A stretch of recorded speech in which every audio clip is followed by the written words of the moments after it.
En mi tierra tenemos un dicho. Cuando estamos en una reunión social y llega alguien que esperábamos que no viniera y le decimos, ¡qué milagro que llegaste! O peor aún, de una manera indirecta, lanzamos un comentario algo gracioso y decimos, ¡qué milagro va a llover! Cuando llega alguien que no esperábamos. Como comprenderán por las noticias internacionales, mi país, Chile, está viviendo uno de los incendios más graves en la historia registrada por la sequedad, la falta de humedad, por los vientos. Incluso también, no sé si han escuchado, por el tipo de árbol que se incendia, que son los pinos, que todavía abre un factor muy triste. Los pinos duran 10 años en crecer, son bastante rápidos. Entonces los empresarios plantan pinos, crecen, cortan y vuelven a plantar en otro lado porque el pino deja el piso o la tierra la deja ácida y no se puede volver a plantar. Hay que hacer un trabajo de la tierra. Y los pinos son los que se están encendiendo. Mucha de la madera llega aquí a México también. El pino llega de Chile. Entonces todo eso es porque ellos quieren más dinero, más rápido y sobreexplotan la tierra de una manera bastante ambiciosa. No les importa lo que sucede después. Toda la gente en Chile espera un milagro, que llueva, en pleno verano, donde no cae el agua. Se dijo que iba a caer un poco de agua por la zona de Valparaíso, más a la costa, pero no solamente el incendio es en ese lugar. Son aproximadamente, si mal no recuerdo, eran 300.000 hectáreas. Estamos hablando de un lugar bastante quemado. ¿Qué es un milagro? ¿Usted sabe qué es un milagro? La palabra milagro, antiguamente miraglo, con G de gato, encuentra su origen en el latín miraculum, palabra derivada del verbo mirari, que significa admirarse o contemplar con admiración, con asombro o con estupefacción. Los latinos llamaban miraculum a aquellas cosas prodigiosas que escapaban a su entendimiento, como los eclipses, las estaciones del año y las tempestades. Wikipedia.org. Eso es lo que es un milagro. Etimológicamente, la palabra no implica que un milagro esté relacionado directamente con una intervención divina, si lo definimos como tal, sino más bien con un asombro frente a lo inefable, es decir, algo que no se puede expresar en palabras. Eso es inefable. Cuando quedamos estupefactos y no entendemos algo, se entiende como un milagro. El budismo, el islam y el cristianismo utilizan hechos sorprendentes sin explicación alguna para patentar supuestas intervenciones de sus dioses.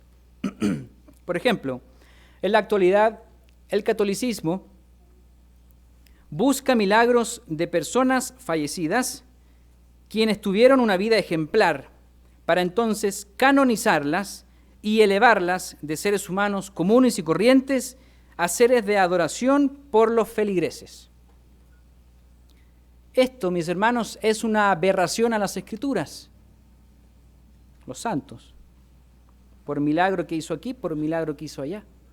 Esto es una aberración a la Escritura, la palabra de Dios, puesto que los muertos nada saben, no pueden hacer milagros. Y tampoco se nos permite adorar a otro ser humano. Ya lo hemos visto eso en mensajes anteriores. Esté vivo o muerto, ni siquiera a los ángeles, sino solamente a Dios. No hay por dónde. Y hablando de la Biblia, hablando de la palabra de Dios, podemos leer muchos milagros que han sido registrados en las Sagradas Escrituras.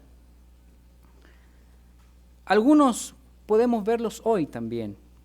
Por ejemplo, ¿a qué me refiero?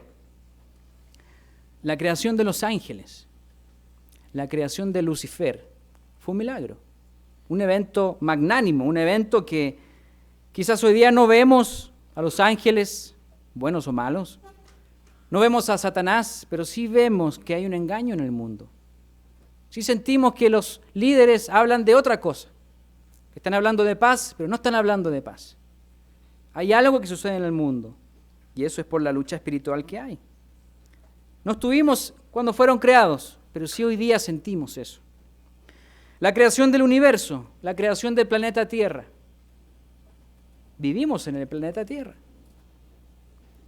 Observamos el universo, un lugar estratégicamente puesto en la galaxia para poder contemplar las estrellas, las constelaciones.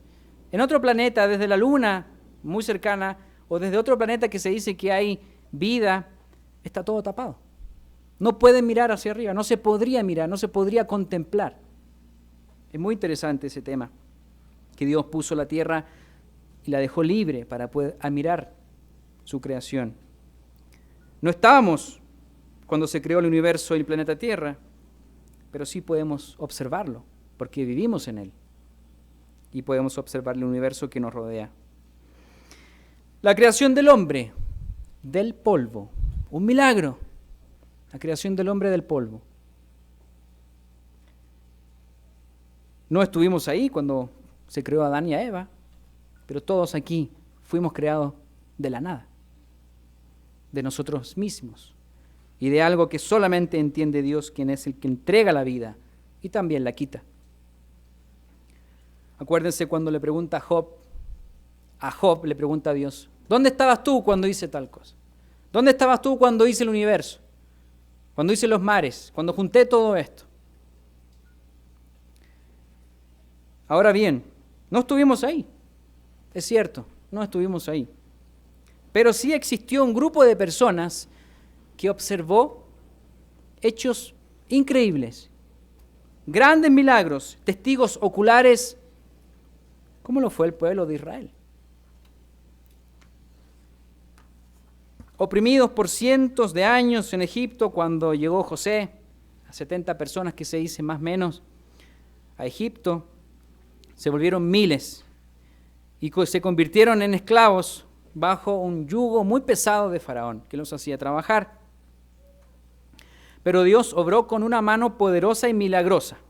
¿Para qué?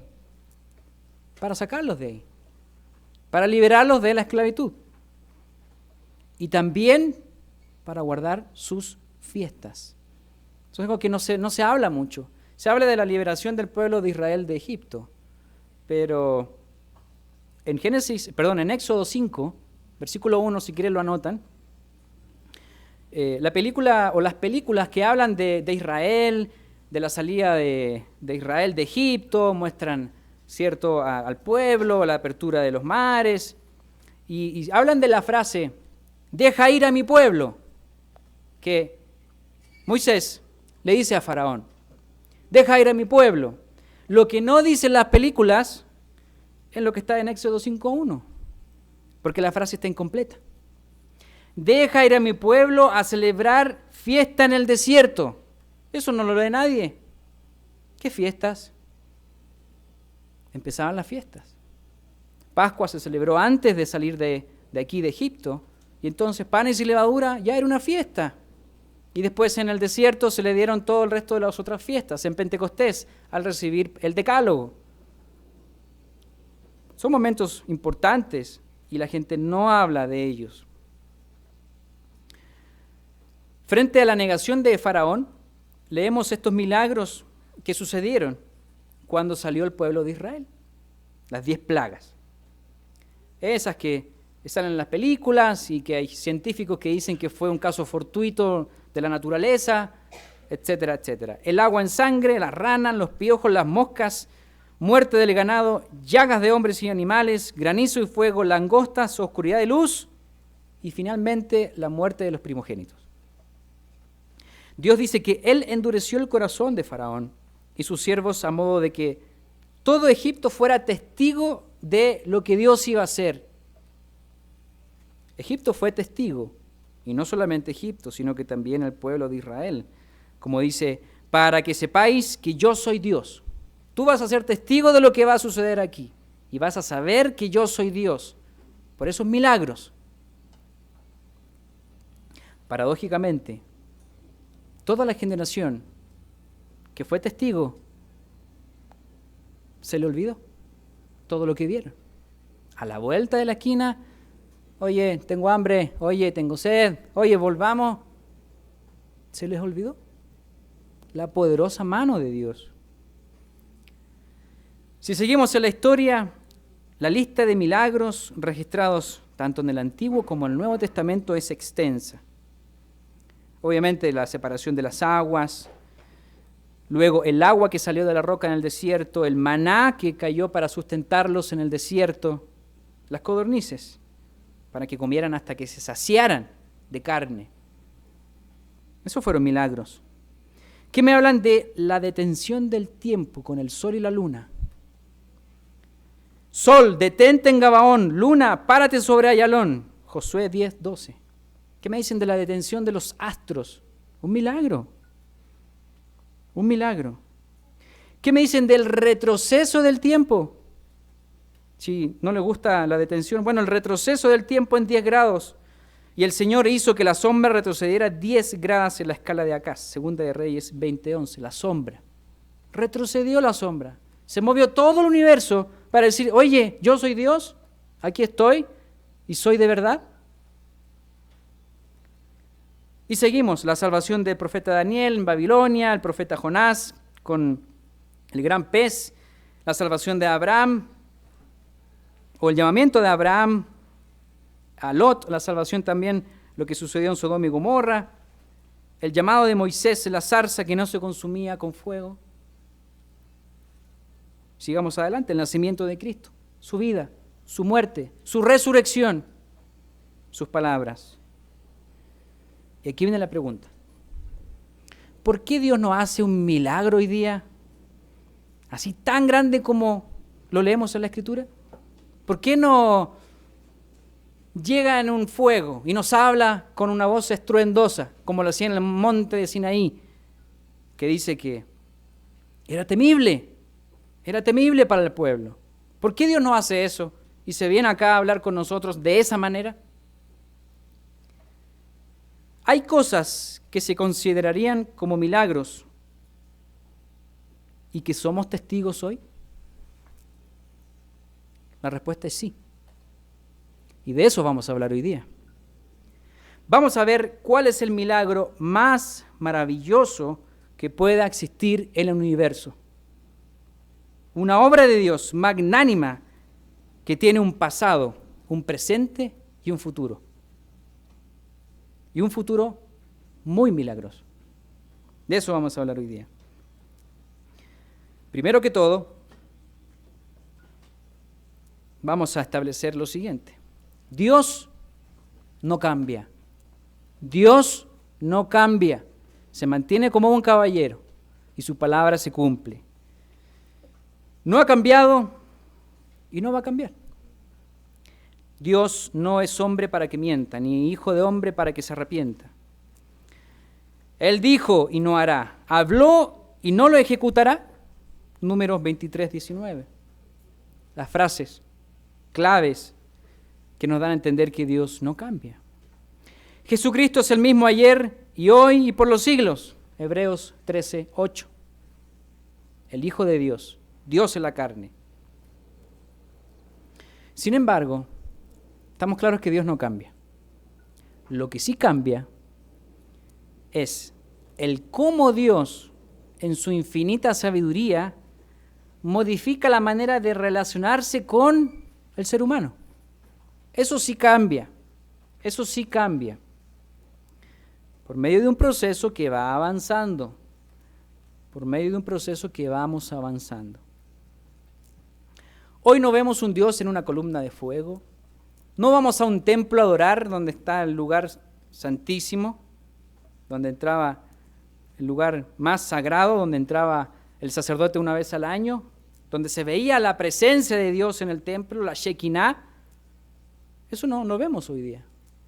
No trabaja Dios de esa manera, en un templo construido por manos humanas. Ya vino a la tierra, ya fue sacrificado, ya resucitó y está en el cielo preparando lugar para nosotros. Y nos dejó el Espíritu Santo.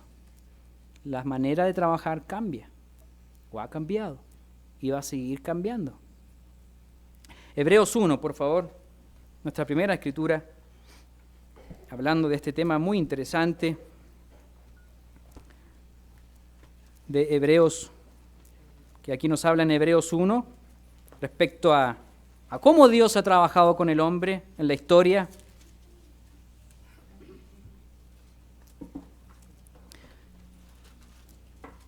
Hebreos capítulo 1,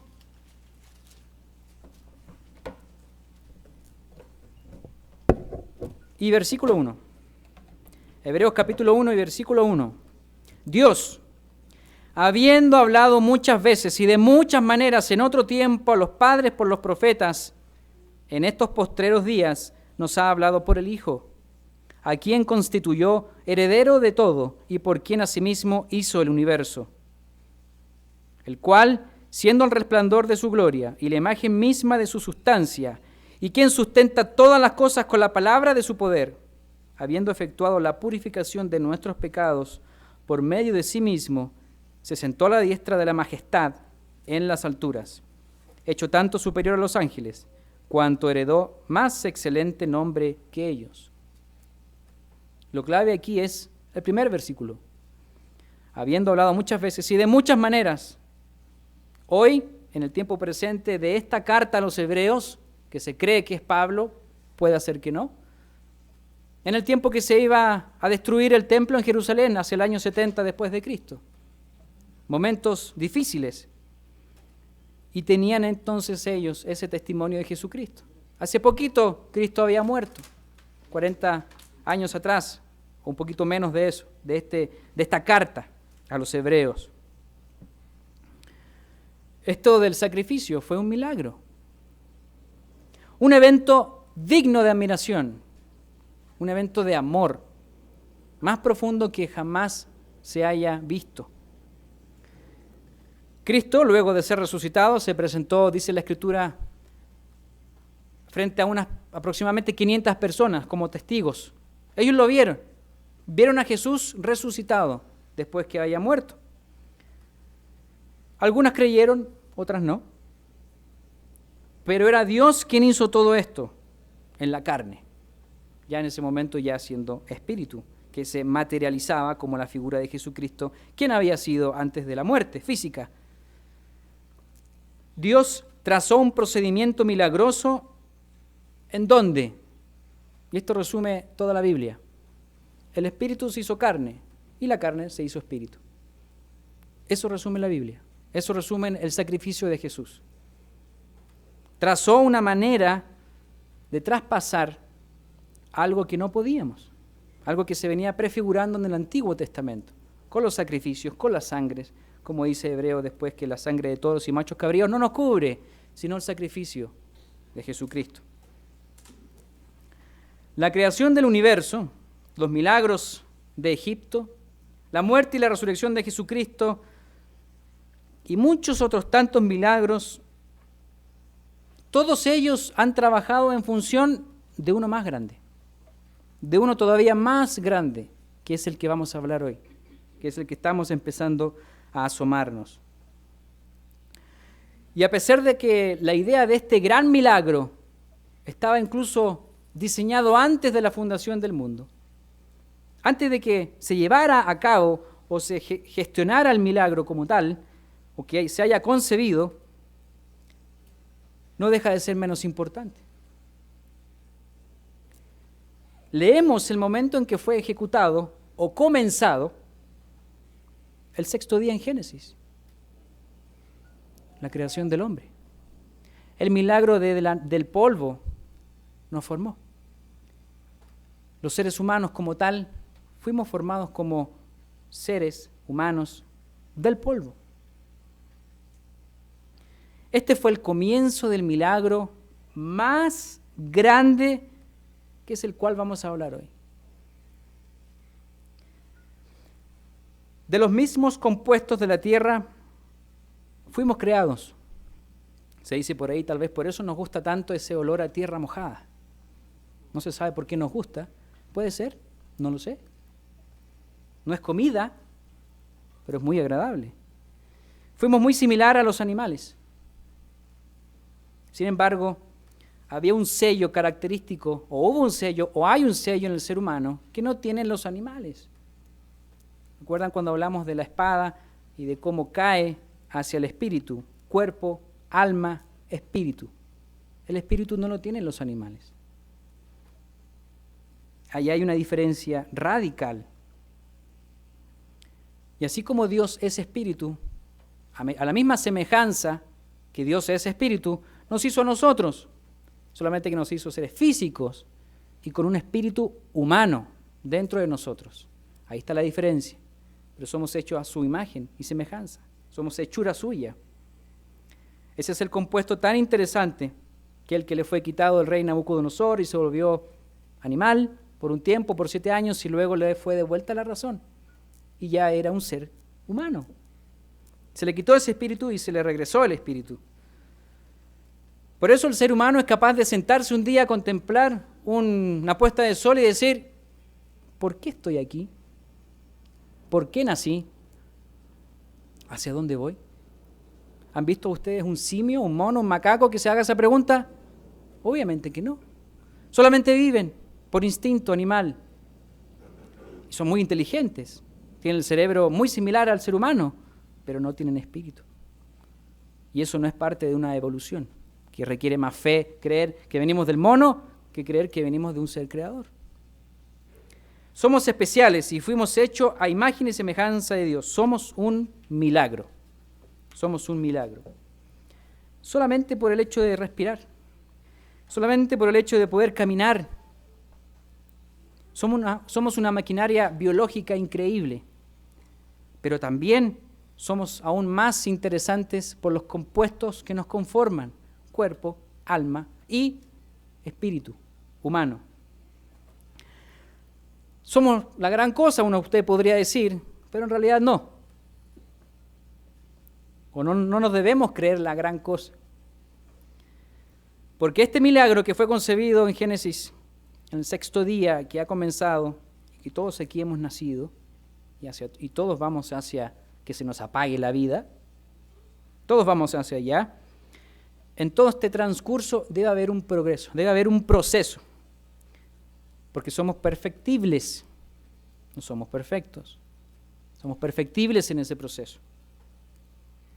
Llevemos este milagro ahora a un área más individual, más presente, que estamos estudiando este tema. 1 Corintios 1:27. 1 Corintios, capítulo 1 y versículo 27.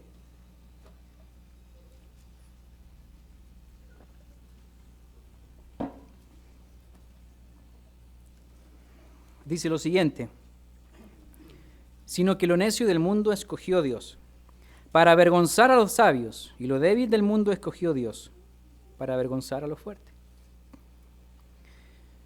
Piensen ustedes, Dios, el creador de todo, sustentador de todo, si Él quisiera crear un grupo o elegir a un grupo de seres especiales, de personas vigorosas, de personas intelectualmente muy capaces, con un coeficiente intelectual muy alto, con buenos trabajos, con vidas sanas, que no tengan traumas, porque Dios quiere lo mejor, ¿no? Uno podría llegar a pensar eso. Hitler lo pensó. Y tenemos toda su raza aria, que quería crear una generación perfecta. Pero Dios es todavía lo completamente opuesto. Dios escogió a los menos aptos para hacer de ellos un milagro.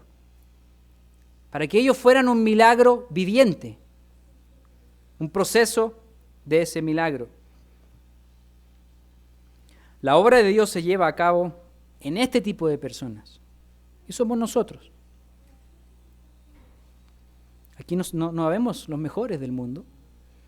La gente dice, es que a esta iglesia le falta amor, le falta que se trate mejor. Pero Señor, no somos los mejores. Estamos en el proceso.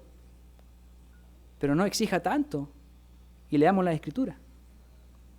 Eso obviamente no es justificación para no buscar ese norte de ser perfectibles. Este milagro que estamos traduciendo ahora como un llamamiento, de que hoy día estamos aquí, un llamamiento, no es cualquier cosa, no es cualquier cosa. Dios llama hoy con quien Él desea trabajar y hacer algo de esa persona. Dios quiere trabajar, quiere forjar, quiere criar, quiere cuidar a un ser. Y este llamamiento es nuestro Padre. Este llamamiento es querer apartar para sí algo con un objetivo en particular. Eso es ser santos, mis hermanos. Ser santos significa que estamos apartados para un propósito en particular. No significa que nos hagan una estatua o una figura pintada para que nos pongan velas. Eso no es ser santos, según la palabra de Dios. 1 Corintios 1:1. Estamos ya aquí. 1 Corintios 1:1. Comenzando aquí el libro, la carta a los Corintios, dice Pablo, llamado a ser apóstol de Jesucristo por la voluntad de Dios, y el hermano Sóstenes, a la iglesia de Dios que está en Corinto, a la iglesia de Dios que está en Acapulco, en Chiapas, en la Ciudad de México, en Monterrey, en Querétaro, en Tabasco, en Tamaulipas, en Tequila, en Tepic, en Toluca, en Veracruz, a los santificados en Cristo Jesús, llamados a ser santos con todos los que en cualquier lugar invocan el nombre de nuestro Señor Jesucristo, Señor de ellos y nuestro. Gracia y paz a vosotros, de Dios nuestro Padre y del Señor Jesucristo. Un mensaje para todos nosotros, que somos llamados a ser santos, llamados a ser santos, a ser separados. Este llamamiento milagroso es para que seamos así, seamos santos, porque Dios quiere hacer algo con nosotros. Tiene un objetivo, tiene un sueño que quiere hacer y compartir con nosotros. ¿Ha tenido un sueño que quiera compartir con alguien, amado? Dios también, y lo quiere compartir con usted. Y este sueño de Dios lo pensó antes de que creara el universo. Ya lo tenía diseñado, conversado con el Verbo, el Logos, Jesús, el Dios del Antiguo Testamento. Ya lo tenían presupuestado, tenía ese sueño que lo comenzó y que también lo va a terminar. Desde la cárcel en Roma, Pablo le escribe a Timoteo. Ya no podía visitarlo después de todo el viaje de Pablo, los viajes. Llega finalmente a Roma, es lo último que sabemos del apóstol Pablo, y le escribe al tímido Timoteo, en la segunda carta de Timoteo. Vayamos ahí, segunda de Timoteo, capítulo 1 y versículo 8.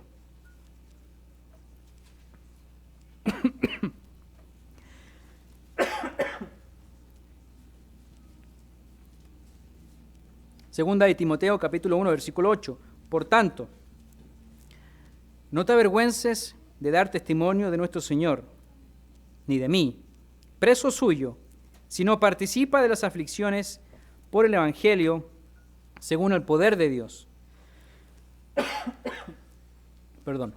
Quien nos salvó y llamó con llamamiento santo. Hay que destacar esa parte. ¿Quién nos salvó? Léanlo en su Biblia. Si tiene su Biblia al lado y no la abre, ábrala por favor. ¿Quién nos salvó y llamó con llamamiento santo? No conforme a nuestras obras. Esto no se gana. Esto no es una medalla por nuestras obras. Dice, sino según el propósito suyo y la gracia que nos fue dada en Cristo Jesús antes de los tiempos de los siglos. Este punto es interesante. Puesto que este milagro, para hacer todavía más increíble este gran milagro, no es nada que podamos adquirir o comprar.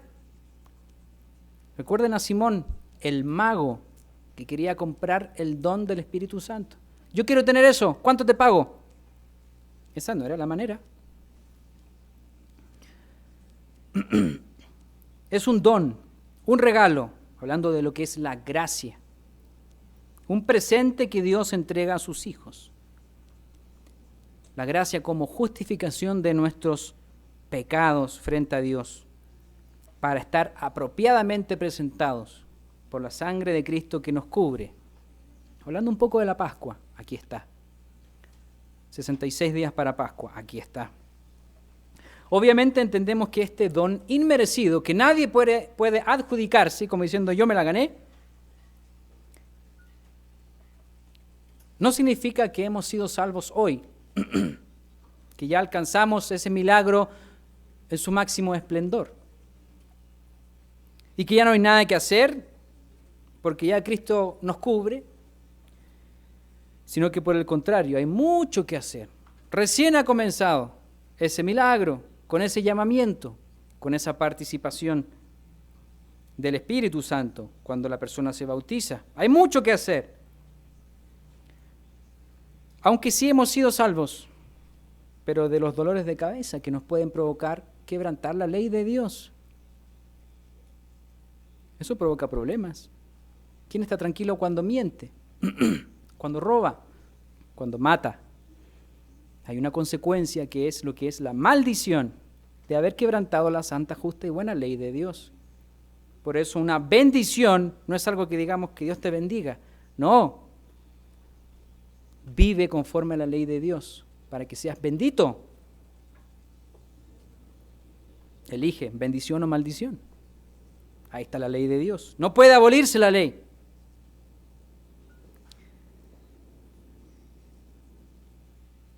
Buscamos ser salvos de este cuerpo de muerte. Eso sí buscamos, este proceso, este milagro que comenzó. Buscamos ser salvos porque estamos en un cuerpo que va hacia la muerte. Salimos aquí, nos atropellan y nos morimos. Se acabó. Toda su vida ya quedó atrás, en olvido, puesta en olvido, y se fue a descansar. Todos estamos vestidos de corrupción. Somos físicos. Estamos vestidos de corrupción. Y este cuerpo se desgasta día a día. Tenemos que llevar de aquí para allá. Imagínense cuando tenemos que venir a la iglesia, cuánto tiempo antes tenemos que organizarnos, porque el tráfico demora, porque tenemos que llevar este cuerpo. Sería mucho más sencillo decir, quiero estar ahí, y viajamos a la velocidad del pensamiento, ¿no? Más rápido que la velocidad de la luz. Siendo espíritu podríamos llegar a hacerlo. Pero estamos ahora aquí, cargando esto, pero no es menos importante, porque este templo, que es un tabernáculo de Dios, hay que santificarlo. Tenemos que ser agradables frente a Dios con lo que tenemos. Que aunque es terrenal, es muy especial, mis hermanos. Es muy especial.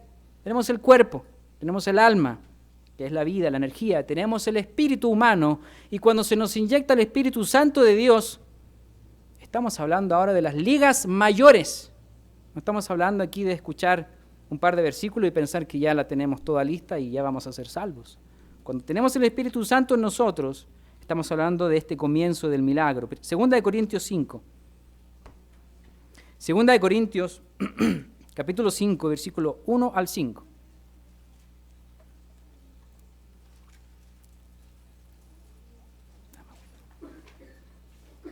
Gracias. Segunda de Corintios, capítulo 5, versículo del 1 al 5. Ya están ahí. Dice, porque sabemos que si nuestra morada terrestre, este tabernáculo, se deshiciere, tenemos de Dios un edificio, una casa no hecha de manos, eterna en los cielos. No quiere decir que nos vayamos al cielo. Y por esto también gemimos, deseando ser revestidos de aquella nuestra habitación celestial. Todos estamos en el proceso físico. Aquí no hay nadie que ya se haya convertido en esa glorificación. Al final del libro de los Hebreos dice que nadie ha recibido lo prometido. Aunque muramos, todavía no pasa nada. Hasta el momento que llegue Jesús, la segunda venida en su máximo esplendor, y se resuciten los muertos y se conviertan los cristianos a seres espirituales. Versículo 3.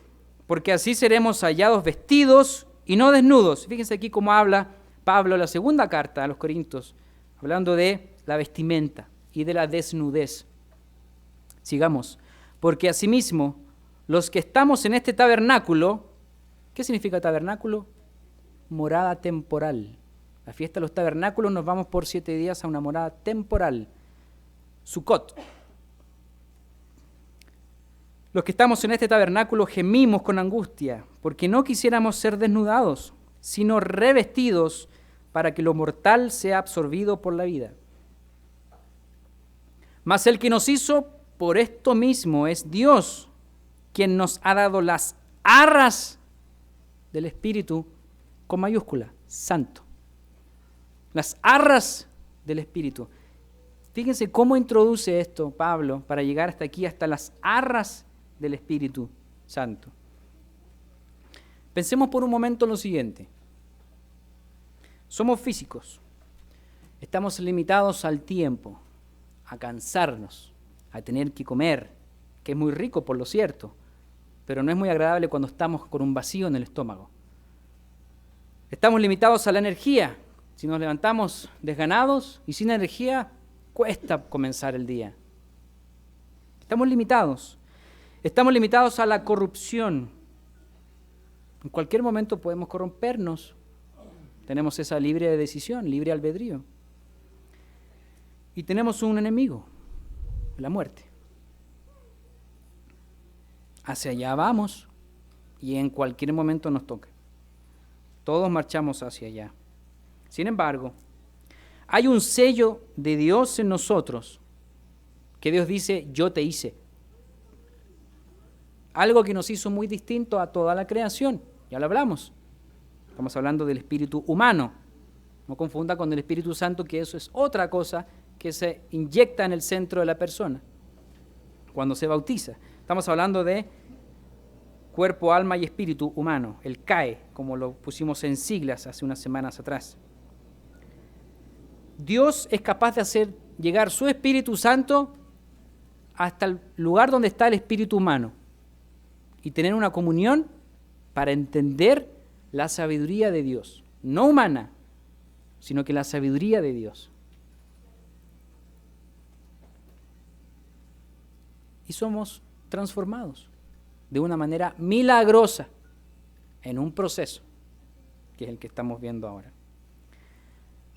Nosotros somos como un barco que está a la deriva.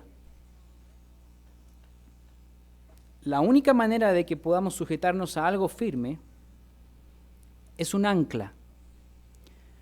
Pero el ancla no se lanza abajo del mar, se lanza al cielo. Y ahí nos agarramos. Por eso dice Pablo que el Espíritu Santo de Dios son las arras para comprender cuál es el objetivo de Dios. Y esto, mis hermanos, es un milagro cuando comprendemos el objetivo del hombre en la tierra. Es un milagro sorprendente.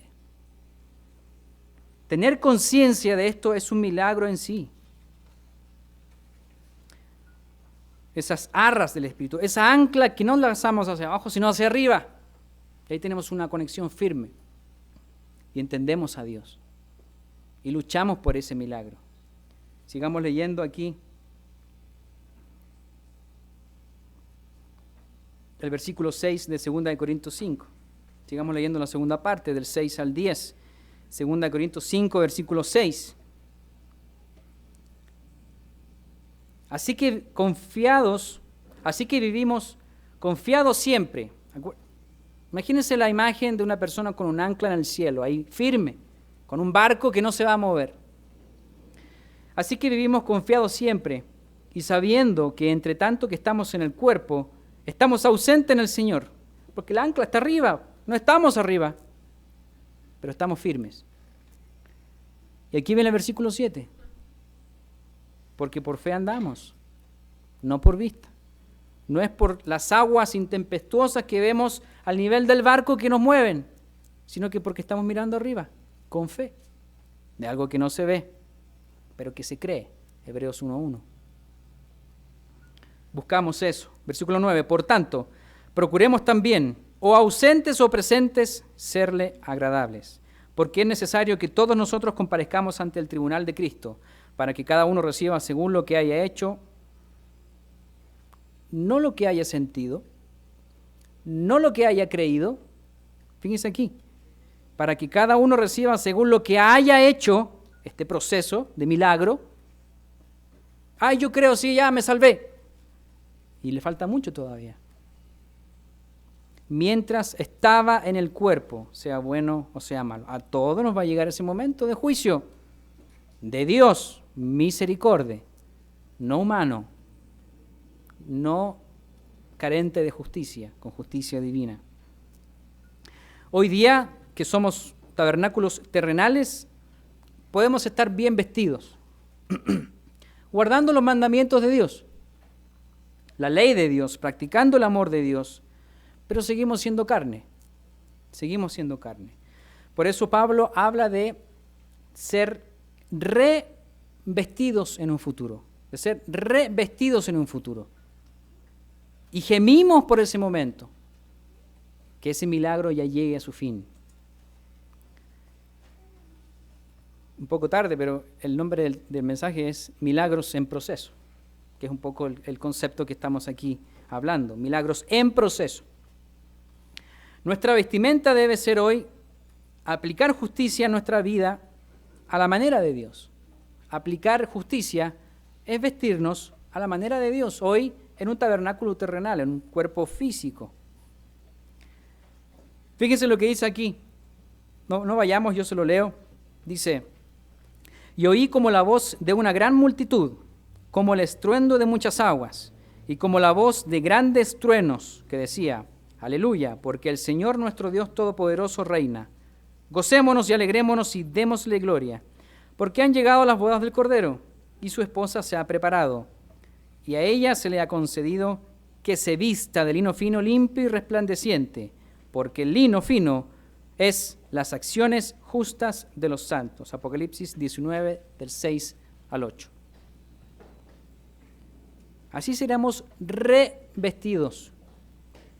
Y vamos a poder entrar a la boda y casarnos. Las bodas del Cordero, esta analogía de Mateo, como esposa preparada y ataviada para Jesucristo. Entender esto es un milagro. Y estamos siendo testigos de él. Entender esto es un milagro. Y hoy día somos testigos de ese milagro. Somos llamados a estas bodas. Debemos vestirnos apropiadamente para que podamos ser al final revestidos en un futuro. Todo un proceso del milagro que deseamos ser. Somos un milagro en proceso. Antes de ser creados ya tuvimos un destino. Antes de que naciéramos ya tuvimos un destino. Lo que se llama la predestinación. No con nombre y apellido, no que usted, su nombre y su apellido, ya tenga la vida leída por las cartas y le va a pasar tal cosa tal día. Eso no es la predestinación. Es cierto que hay 2 o 3 personajes que fueron creados o fueron separados del vientre de la madre, Juan el Bautista, Jesucristo, Pablo dice también, pero son excepciones a la regla. La predestinación es que Dios, antes de crear al ser humano, ya sabía que tenía que salvarlo. Ya sabía que iba a pecar. Ya Jesucristo sabía que tenía que sacrificarse. Ya lo sabía. Dios no está improvisando esto. Él nos creó. Y la sabiduría que tiene no nos entra en la mente. Y empiezan las preguntas. Ay, ¿cómo sabía Dios que iba a pasar esto? Oye, Él nos creó. Él lo sabía. No pongas a tu Dios con minúscula, ponlo con mayúscula. Elévalo a lo que es un caballero que va a cumplir lo que dijo junto al verbo como familia a Dios en un comienzo, cuando ni siquiera existía el tiempo. Ni siquiera eso podemos imaginarnos. Estamos todos aquí en un tiempo. Y voy a intentar avanzar para que no retroceder, para no ocupar mucho tiempo hablando del tiempo.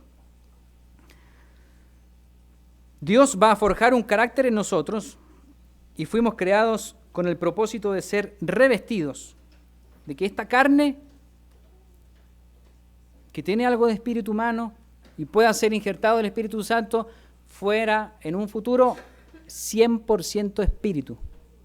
100% espíritu.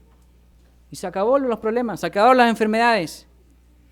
Se acabó eso de tener que estar cansados cada día. Cuando entendemos todo esto y estamos siendo parte de este milagro, estamos siendo testigos oculares, en carne propia, de este milagro que estamos hablando. Sin embargo, cuando somos testigos y estamos siendo parte de este milagro, hay gente que se puede ir, que puede rechazar este milagro. Mateo 22:12, la parábola de las bodas del Cordero. ¿Qué pasa con la persona que no estaba vestida a las bodas? Mateo 22 y versículo 12, solamente ese versículo. Él no estaba vestido apropiadamente en una boda. Todos aquí sabemos que una boda hay que ir vestido para una boda. No puede ir con sandalias. Lo que se entienda culturalmente como algo formal para ir a esa boda. La parábola de la fiesta de bodas termina con la frase: muchos llamados, pocos escogidos. Al final de la parábola, así cierra la parábola. Es decir, hay un porcentaje alto que no va a cumplir. Muchos son los llamados y pocos los escogidos. Dicho porcentaje está simbolizado por quién. Siendo llamado a las bodas, siendo invitado a las bodas, va, pero no se viste. Versículo 12. Aquí el rey le dice a este señor que andaba ahí medio despistado: ¿cómo entraste aquí, amigo? ¿Cómo entraste aquí sin estar vestido de boda? ¿Qué dijo él? ¿Es que nadie me dijo? No. Él enmudeció, porque él sabía cómo había que vestirse para la boda. Él sabía cómo había que vestirse a una boda. Él no dijo: ay, es que nadie me dijo, es que en el correo electrónico no decía cómo tenía que vestirme. No, él sabía y enmudeció. Entender el milagro en progreso que somos y de formar parte de él es sumamente serio, sumamente serio. Sabemos cuáles son las vestimentas que tenemos que vestir, las acciones justas de los santos, el lino fino, a la manera de Dios, las acciones justas a la manera de Dios, sus mandamientos, su correcta manera de vivir hoy, no mañana, hoy. El silencio como respuesta de este hombre mal vestido implica que él sabía cómo había que vestirse.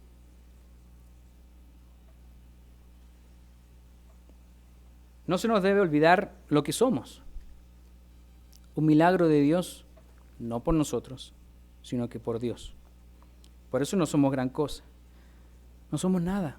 Somos polvo. Somos polvo. Dios nos puede levantar de ese polvo. Lo hizo con Adán, el primer hombre, y puede convertirnos en seres espirituales, literalmente. Puede convertirnos en seres espirituales, 100% espirituales, literalmente. ¿No es esto un milagro increíble para todos? Más que los truenos, más que el fuego, más que cualquier cosa que podamos sorprendernos como lo que es milagro, una estupefacción frente a algo inefable que no podemos explicar. ¿Podemos explicar esto? Tal vez sí. Dios es amor. Quiere compartir todo con nosotros. Eso es todo. Lamentablemente este hombre que fue invitado a la fiesta, a las bodas, teniendo el conocimiento de las vestimentas, fue echado por el rey. Lo amarraron y lo sacaron de las bodas. Algo bastante violento. Y dice ahí: ¿dónde será el lloro y el crujir de dientes? Este hombre tuvo tiempo para prepararse. Uno puede decir: ¡ay, qué violencia! Pero ya tuvo todo el tiempo. ¿Qué, no hizo nada? Lean la parábola de las minas. Lean la parábola de los talentos. ¿Qué hay que hacer mientras tanto? Trabajar. ¿A qué se refiere esto? El lloro y el crujir de dientes. El reino de los cielos es semejante a, en Mateo, cuando habla de las parábolas, al final dice que va a haber una separación entre la cizaña y el trigo, y van a ser lanzados algunos a ese momento. ¿Qué es ese momento? Apocalipsis 20, la tercera resurrección, el lago del fuego. Van a ser lanzadas las personas que ya sabían cómo vestirse y que no quisieron, o que lo rechazaron, habiendo estado en ese momento. Mucho que ver con Pascua. Tomar Pascua es de letal importancia espiritual para nosotros. 66 días. ¿Qué estamos haciendo? Hebreos 6. Para ponernos todavía un poco más dramáticos. Hebreos capítulo 6. Y para entender la seriedad de esto. Vamos rápido. Hebreos 6.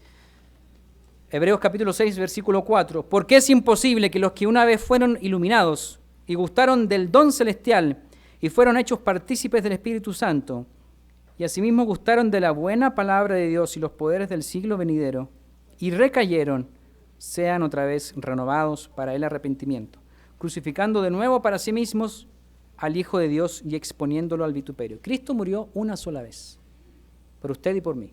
Una sola vez, no 2, ni 5, ni 10. Así como estamos desarrollando la reflexión de que estamos siendo testigos de este milagro, el milagro más grande que Dios comenzó con la creación del hombre en el Génesis, en el 6º día, o en su diseño antes de la fundación del mundo, diseño del plan de salvación. Este esfuerzo para darle al hombre las arras del Espíritu, para que comprenda el camino hacia la redención eterna por medio de su Hijo, para que podamos ser revestidos 100% en Espíritu. Algo tan monumental y tan difícil de llenar con palabras, algo inefable, tan imposible de explicar en palabras. Estando asombrados y maravillados de todo esto, esto también implica una gran responsabilidad. Es algo tan grande que nos compromete. Todos quienes sabemos esto, quienes entendemos y escuchamos esto, nos compromete. Es algo serio. Por eso aquí no hay una iglesia de 2.000 personas, 5.000 personas. Este es un trabajo difícil. Somos el milagro en progreso que Dios está llevando a cabo. Y somos el milagro más grande que pueda existir. Y también somos el milagro más laborioso que hay. Dios y Jesucristo están trabajando laboriosamente en nosotros. Porque somos difíciles, somos rocas, somos duros, somos tercos, somos porfiados. Y Dios va a levantar de las rocas. La herencia de Abraham es espiritual. Se los leo. 1 de Pedro 2:5. Vosotros también, como piedras vivas, sed edificados como casa espiritual y sacerdocio santo para ofrecer sacrificios espirituales aceptables a Dios por medio de Jesucristo. 1 de Pedro 2:5. Por eso cuando a Cristo le preguntaron los fariseos acerca del Padre, Él dijo, mi Padre hasta ahora trabaja. Y yo también trabajo. Tengo mi trabajo, tengo mi chamba, tengo mi pega. Tengo algo que hacer y lo estoy haciendo igual que mi Padre. ¿Y saben qué es eso? Nosotros.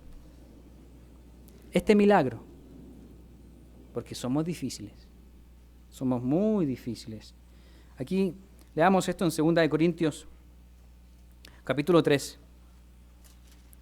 2 de Corintios, capítulo 3. Vamos a leer rápido, ya para ir concluyendo.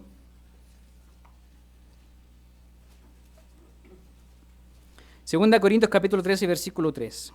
Siendo manifiesto que sois carta de Cristo expedida por nosotros, escrita no con tinta, sino con el Espíritu de Dios vivo, no en tablas de piedra, sino en tablas de carne de corazón, y tal confianza tenemos mediante Cristo para con Dios.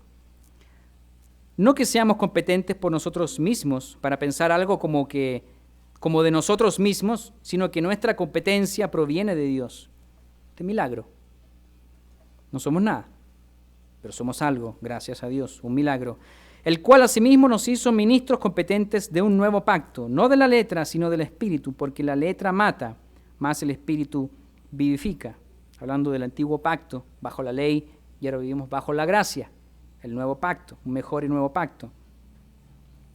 Y si el ministerio de muerte grabado con letras de piedra, en piedra, fue con gloria, tanto que los hijos de Israel no pudieron fijar la vista en el rostro de Moisés a causa de la gloria de su rostro, la cual había de perecer, ¿cómo no será más bien con gloria el ministerio del Espíritu? Eso somos nosotros. Ni siquiera podían mirar a Moisés cuando bajaba del monte de Sinaí. Venía cargado con la gloria de Dios. Tenía que taparse. ¿Cuánto más nosotros que vivimos bajo el nuevo pacto, el ministerio del Espíritu? Ahora se los leo aquí, en Romanos 8:9, dice, mas vosotros no vivís según la carne, sino según el Espíritu, sino que es el Espíritu de Dios, si es que el Espíritu de Dios mora en vosotros. Y si alguno no tiene el Espíritu de Cristo, no es de él. Pero si Cristo está en vosotros, el cuerpo de verdad está muerto a causa del pecado, mas el Espíritu vive a causa de la justicia, la vestimenta, el lino fino, las acciones justas. Y si el Espíritu de aquel que levantó de los muertos a Jesús mora en vosotros, el que levantó de los muertos a Cristo Jesús vivificará también vuestros cuerpos mortales por su Espíritu que mora en vosotros. El cuerpo se desgasta, el Espíritu se renueva. Estamos siendo hoy día testigos de un gran milagro. Más que detener el tiempo, más que retroceder el tiempo. Dios lo hizo, sí, pero estamos siendo testigos de manera empírica, de manera en la carne de este milagro, el más grande que pueda existir, que somos nosotros. Y eso somos un proceso, un milagro en proceso, porque podemos dejarlo. Hay un perfeccionamiento que debe llevarse a cabo, por eso es un proceso. Y Dios es quien tiene la autoría de este milagro, no somos nosotros. Dios es el autor de este milagro, que se diseñó antes de que mencionemos siquiera la palabra antes del mundo, antes del tiempo, ya estaba la idea. Como conclusión, mis hermanos, cuando nos preguntemos por qué Dios no se aparece en torbellino, en fuego, en viento, si nos dice una voz de trueno, ¡pórtate bien! Es porque no es el momento de hacerlo. Ya lo hizo en grandes y poderosas señales y lo volverá a hacer en los tiempos del fin. Si usted lee el Apocalipsis, pasan muchas cosas, y van a ser increíbles, van a ser eventos, como los dos testigos, aludiendo a Elías y a Moisés, con esos poderes y señales que van a predicar todavía la palabra de Dios cuando la iglesia esté en un lugar de refugio durante los 3 años y medio.